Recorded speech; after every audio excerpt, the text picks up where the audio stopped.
Hello everyone, welcome to my YouTube channel talk with Arya. आज है 15 दिसंबर 2020 और स्टार्ट करते हैं आज की हाइलाइट्स। सबसे पहले बात करते हैं हम लोग इंडिया के रिचेस्ट पर्सन अंबानी जी के बारे में।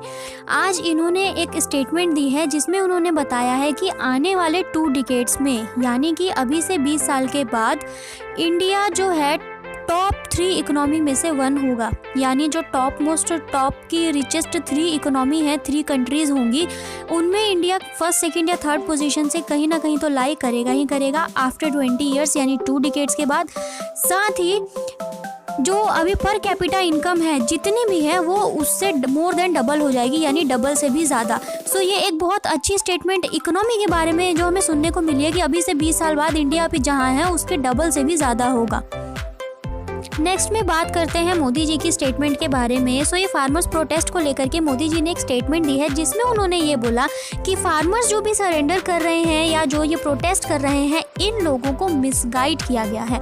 मतलब उन्होंने ये बोला है कि जो ऑपोजिशन पार्टी है उन सब ने मिल के वेल प्लान तरीके से फार्मर्स को मिसगाइड किया है और उनके मिसगाइड करने की वजह से फार्मर्स को एक्चुअली डराया गया है। ये बोला गया है कि आपसे ये ज़मीनें भी ले ली जाएंगी। ये जो नया लॉ आया है फार्मर्स का, इसके बाद जिसको समझाते हुए मोदी जी ने साफ साफ बोला है कि आप लोग एक बात बताइए, अगर आप एक डेयरी मैन हो और अगर आपसे कोई कॉन्ट्रैक्ट करता है मिल्क लेने का और वो आपसे दूध ले रहा है, इसका मतलब ये तो नहीं है ना कि वो आपसे आपके एनिमल्स भी ले लेगा। ये बातें झूठी हैं कि आपसे आप लोगों की ज़मीनें ले ली जाएंगी। किसी भी तरीके के फॉल्स उसमें आप लोग मत आइए और ऐसा कुछ भी नहीं है। अपनी बात को पूरा करते हुए मोदी जी ने ये बोला है। अब देखते हैं कि इसका फार्मर्स के ऊपर क्या असर होता है। नेक्स्ट हम बात करते हैं, मैंने पीछे कुछ दिनों पहले एक न्यूज़ में आप लोगों को ये बताया था कि एक कम्युनिकेशन के जरिए जो कि कॉल पे हो रही थी बोरिस जॉनसन और मोदी जी के बीच में, उसमें मोदी जी ने एक फॉर्मल इनविटेशन दिया था 26 जनवरी को रिपब्लिक डे का सेलिब्रेशन इंडिया में करने के लिए, जिसमें as a chief guest Boris Johnson को इन्वाइट किया गया था through Modi ji.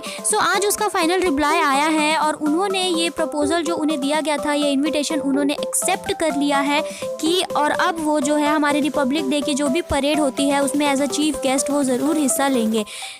Next highlight में बात करेंगे हम लोग रशिया के प्रेसिडेंट व्लादिमीर पुतिन के बारे में। उन्होंने आज फाइनली अपनी तरफ से कॉन्ग्रेचुलेट कर दिया है जो बाइडेन को, जो कि स्टेट बाय स्टेट गिनती में इलेक्शन जीतते, मतलब सीट्स जीतते आए हैं। और फाइनली आज उनकी तरफ से पहली बार इस तरीके का कोई कम्युनिकेशन या मैसेज गया है जिसमें वो पहली बार कॉन्ग्रेचुलेट करते हुए दिखे हैं जो बाइडेन को। और कॉन्ग्रेचुलेशन करने के साथ साथ उन्होंने ये भी बोला है कि वो फ्यूचर में कोलैबोरेशन के लिए रेडी रहें, यानी फ्यूचर्स में उन दोनों के बीच में काफ़ी डील्स होने वाली है। इसका मैसेज और इसकी स्टार्टिंग उन्होंने आज ही कर दी है। एट लास्ट थोड़ा एंटरटेनमेंट जोन से भी बात कर लेते हैं। कंगना रनौत ये बहुत ही ज़्यादा फेमस रहती है अपने ट्वीट की वजह से, और रिसेंट में इन्होंने फिर से एक ट्वीट किया है। ये ट्वीट इन्होंने किया जब ऋतिक रोशन ने जो उनकी FIR थी जो कि वो साइबर सेल को देते थे, वो उन्होंने क्राइम इंटेलिजेंस यूनिट को दे दिया।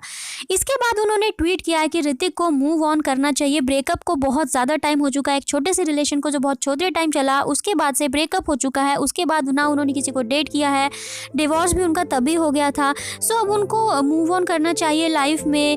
ऐसा नहीं होना चाहिए कि मतलब आप उसी पॉइंट पे स्टिक रहो, और जब ऋतिक रोशन देख रहे हैं कि मेरी पर्सनल लाइफ में चीज़ें ठीक हो रही हैं तो फिर से अब उनको एक ये सोबिंग स्टार्ट हो गई है।